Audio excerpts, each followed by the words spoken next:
Alright guys, so here's example game 1 using the Simic Aggro deck. Um, you take a look here, and pretty good starting hand. We have one of each color. Come in untapped, we get Coiling Oracle. We do have the ability to get that first rune snag in very early, which is always good. Now my opponent mulligans to 6, but he's clearly playing a version of Mono White Aggro, getting down this Doomed Traveler. I'm not too worried about that. I do have a lot of air, creatures to block later on. See me, the Coiling Oracle come down, trade with that to get that going. It'll also give me that opportunity to get this turn 3 Stitched Drake, as long as I, get that third island. Vapor Snake can also take care of the Spirit Token, so it shouldn't be too big of an issue. So opponent plays turn 2 Loyal Cathar, a card that I really think is a great addition to Mono White Aggro. A little surprised to see that Pauper decks so far have not been running it. And just hands down, I think it's a great card. It's a 2/2 creature for 2. It also has Vigilance.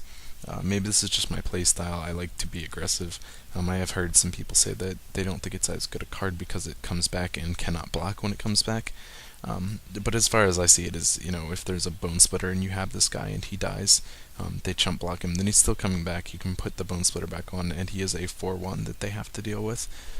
So yeah, it's easier to take care of as a 2/1, but I really think it's a strong card and can be used very well in that deck. So Coiling Oracle comes down turn 2. Hits me into a Wicklebarrow Elder. That's going to be good later on. He swings with these, and like I said, I can chump block here with the Oracle. You see, I did get that third land I needed, the second island, so I can get this Drake out next turn because I did decide to trade the Coiling Oracles there. Now he plays the Life Staff. That's where I said this Elder is going to come into play later on. And again, Sky Hunter comes down, a great card for Mono White Aggro, but not something I'm terribly worried about because this deck is very creature heavy when it comes to flyers. So, especially now getting this turn 3 Stitched Drake. Sorry, I know I say that weird, but I try very hard not to stumble over that name. Whatever reason, it kind of turns out to be a tongue twister for me, but hopefully you'll bear with. So he does attach the Life Staff to the Spirit Token, and puts down a second Sky Hunter. But you see the Drake has done a pretty good job. He's keeping him at bay at this point in time. So now I'm going to put down the Coiling Oracle, just to see what I get out of it. Gives me some options. I do hit into a second land. Now I have some options to play either of my counter spells or Vapor Snag is there later on. Since I don't have anything beyond the 2 casting costs that can get played on this turn, I will put out the Evolving Wilds to search out a land. And just use that, at an opportunity like this where it would not make a difference. If I had a Centaur, then playing this forest would be great. Or if that was an island, it would be good because then I could get a counterspell as well as a snag. But right now, it's not going to affect the game, so it's a good opportunity to use the Evolving Wilds. So, opponent's turn, he does decide to finally attack with the Spirit Token. Instead of blocking, I am going to use the Vapor Snag to bounce this. I love seeing tokens against Vapor Snag because it acts as a kill spell where your opponent loses life. And he also does not gain 3 life off this because the creature does not die, it is exiled. So he reattaches that to one of his Sky Hunters, puts down an Armored Warhorse. Again, not terribly concerned about that. I do have this big-bodied Drake. And more importantly, I'm going to be able to put out this Elder, and I can use this now to get rid of this pesky Life Staff. You'll see I did make a misplay here and waited too long. I think I F6'd past the turn, but do miss the opportunity. I should have done this end of turn, gotten rid of the Life Staff, but I did accidentally skip past that. So I will start off, I will make amends for that, and then put out one of these Stormbound Geists. Like I said, I was not too concerned about these flyers here because I do get the Geists. They do act as some pretty nice blockers. Now trying to be a little more aggressive here, I have the Drake. In order to kill it, he's going to have to block with both of these, and one of them is going to die. It's kind of baiting him into it. He's going to block, and it's just giving me a chance to thin out his creatures. being mono white aggro, I know he's going to draw into a lot of creatures as this game continues, so at every opportunity I have to kind of thin out his herd, I'm going to jump on that opportunity and do so. Perhaps a bad play, some people might argue, but I like to, like I said, be a more aggressive player instead of leaving that guy back to block. So now my opponent uses this, it's a new land from Dark Ascension, the Haunted Fengriff, and uses it to get back a creature, and it does thankfully hit on Doom Traveler. That's not one that I'm too concerned about.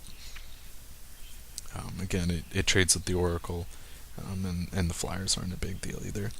So 6 land on the field, I draw into a Centaur, and now I have the ability I can put down both the Geist and the Centaur. And I do attack in the air. This is an opportunity, thanks to the Undying. I want him to block, because it will kill his creature, and my Geist will come back as a stronger creature next turn. Another Doom Traveler comes out, and you see my opponent is playing very, very sit-back Magic, and I think he's playing too defensive. This gives me opportunity. I do swing with all of my big creatures. He doesn't have enough here. He would do 9 on his next turn, not counting my Coiling Oracle, which would chump block one of the Travelers or the Suture Priest if he decided to actually attack with it. Excuse me. But he only has the opportunity here to block 2 of these flyers, if he so desired, or block one of these 2 flyers. Sorry. If he so desired, and again, that would kill his Hunter, bring back my Geist as a 3/3, and it would be another blocker for, the following turn. So I'm more than happy to do that. The Elder I'm going to swing with, because again, trying to thin out his creatures, if he wants to kill it, he's going to have to double block, and he could very well do so with the Horse and the Cathar to handle that, but we also have the Centaur attacking, and it's a 2/2, but he cannot block with any of these 3 or they instantly die. And if he wants to kill it off, he's going to have to again double block, and that gives me a lot of opportunities, especially if he double blocked this way. He made the correct play using the Armored Warhorse because it is a 3 toughness. If he double blocked with the Cathar and the Sky Hunter, then they would each become 1/1 thanks to the flanking, and then the 2 of them would trade with the Centaur. And it's always good to trade 2 for 1. There's never a bad opportunity for that. Other than that, things are not looking great for me.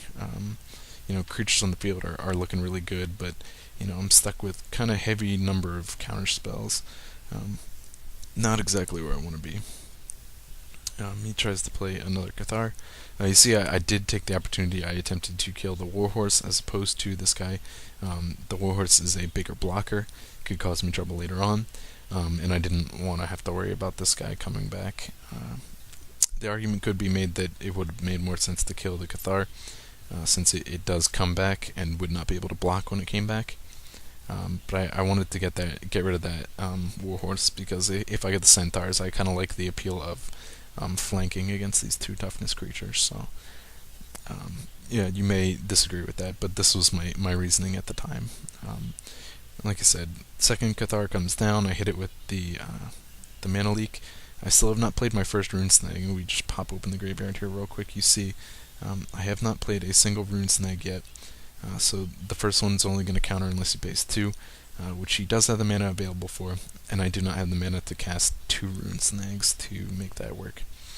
So Mana Leak is my choice there to get rid of that. So he does attack all out. He leaves the Priest at home, and I decide to trade the Oracle with one of the Travelers.